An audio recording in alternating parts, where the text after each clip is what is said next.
Welcome back to Who's Hiring Aggies?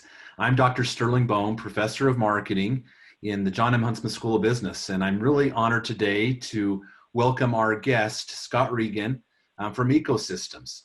And Scott is currently the Education Services Manager for Ecosystems and is doing some incredible work with our Utah State students as we are utilizing ecosystem tools within our professional sales program. And I'm honored to have Scott here to talk a little about ecosystems and introduce our Aggies to this amazing company and some of the opportunities. Welcome, Scott. Thank you, Sterling. Thank you for having me. It's an honor. Well, Scott, why don't we jump right in and have you tell us a little bit about you and a little bit about ecosystems? Sure. So I work for a software as a service company called Ecosystem Services that's based here in the Washington, D.C. area.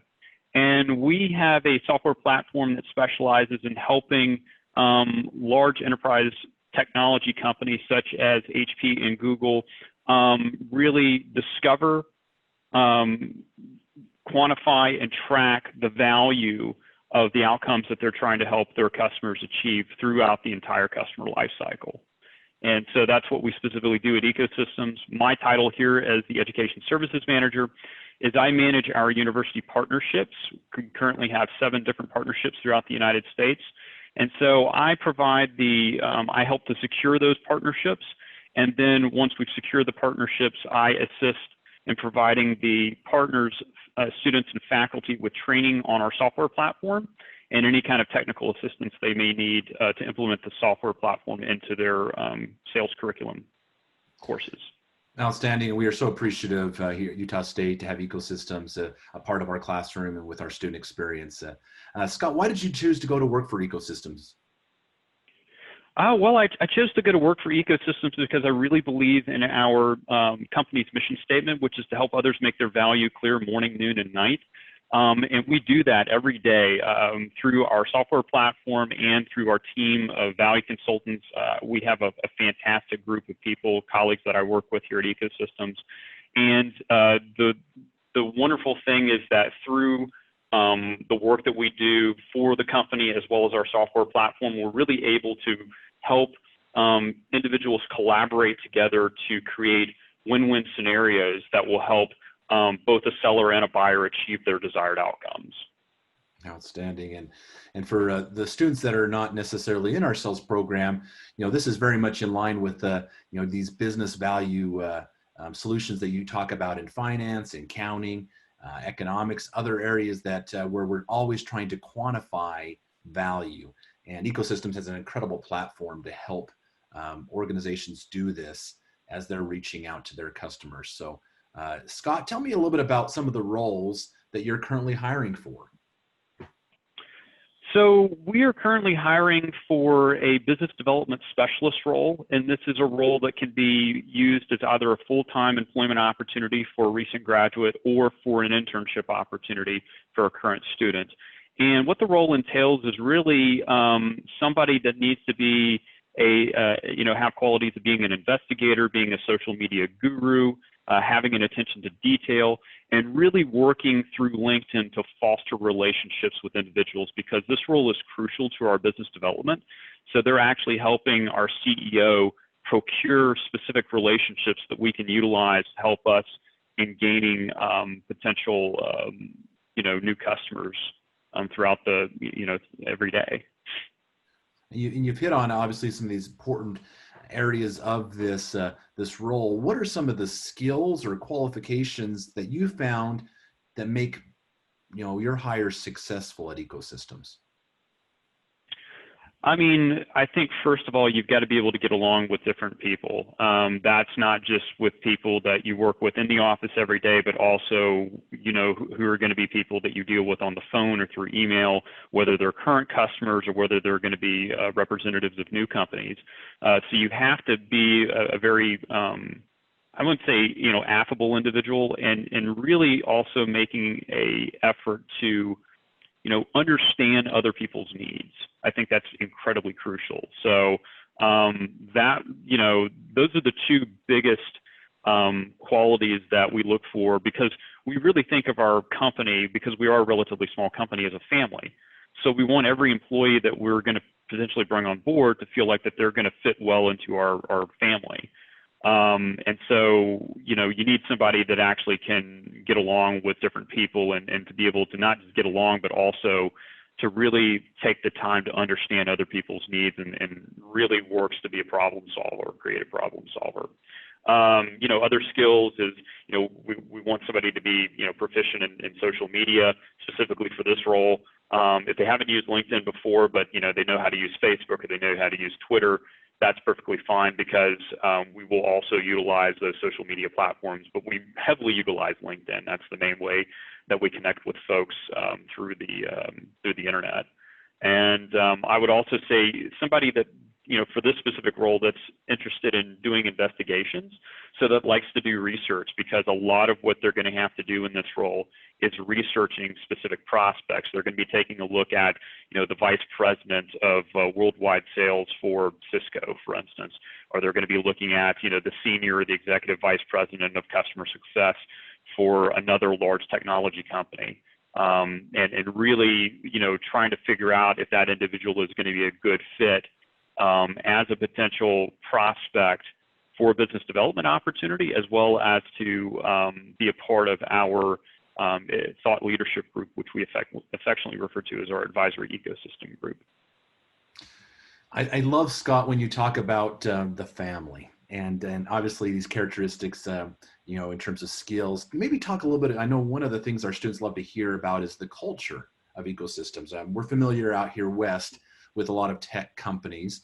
Maybe describe kind of what is the culture of your organization, Ecosystems, like? So as I previously mentioned, it is a very family-oriented environment. One of the big aspects of our culture is freedom with responsibility. So what we provide is we, for instance, give our, all employees have unlimited paid time off. They can take it whenever they want. However, the trade-off for that is that we hold, everybody at Ecosystems is held to the same incredibly high standard, to make sure that they are meeting, because we are a very metrics-driven organization. So we have quarterly commit goals that we have to meet, as part of our, no matter what our role is, whether we're in development or whether we're in value consulting or another role, we have specifically tailored commit goals each quarter that are defined to our roles that we have to meet. But we do receive a high level of support from the leadership, and we do this through our account plan meetings that we hold every Monday, Wednesday, and Friday.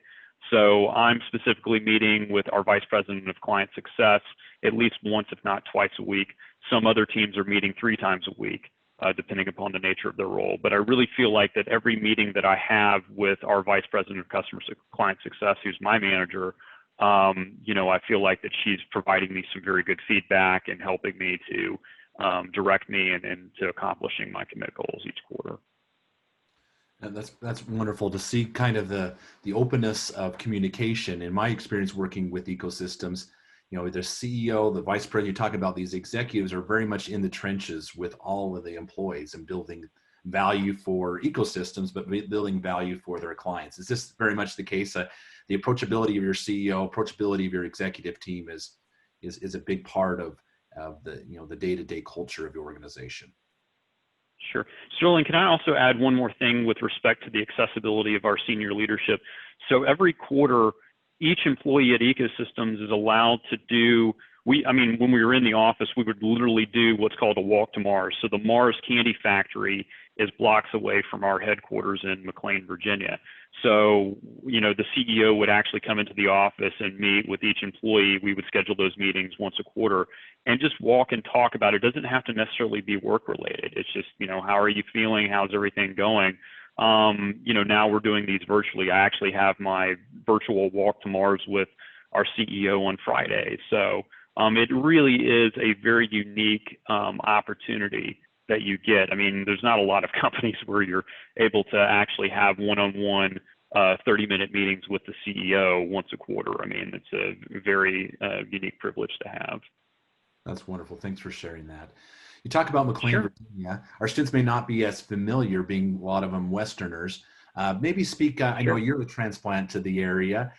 Maybe speak to maybe some of the, the values of, or the benefits of living in the DC, Virginia area, and kind of what you found, your employees that maybe have come from outside different areas, what they've enjoyed about being in that sector, in that geographic sector of the US. I mean, specifically if you're very interested in technology, Northern Virginia is a huge technological hub. I mean, we have, all the major technology companies have regional offices, or even some have headquarters right in the McLean, Reston, Herndon area. So it is a large technology corridor. So to name a few, for instance, Capital One has their worldwide headquarters in McLean.